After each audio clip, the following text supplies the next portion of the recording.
ভারত বাংলাদেশ সীমান্তে নতুন ধরনের কাঁটাতারের বেড়া বসানোর কথা ভাবছে।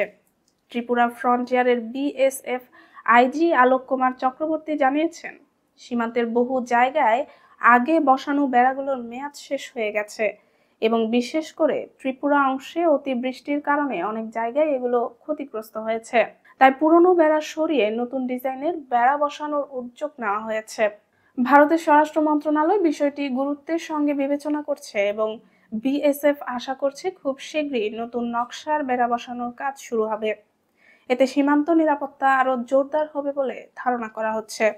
অলোক কুমার চক্রবর্তী আরো জানিয়েছেন, বাংলাদেশ ভারত সীমান্তের বর্তমান পরিস্থিতি স্বাভাবিক আছে। দুই দেশের সীমান্তরক্ষী বাহিনী বিজিবি ও বিএসএফ এর মধ্যে সম্পর্ক সৌহার্দ্যপূর্ণ এবং সহযোগিতামূলকভাবে পরিচালিত হচ্ছে। বাংলাদেশের সঙ্গে ভারতের মোট সীমান্ত দৈর্ঘ্য 4096 কিলোমিটার। 5টি ভারতীয় রাজ্যের সঙ্গে বাংলাদেশের সীমান্ত রয়েছে। এর মধ্যে পশ্চিমবঙ্গ সবচেয়ে বড় অংশ জুড়ে রয়েছে 2217 কিলোমিটার।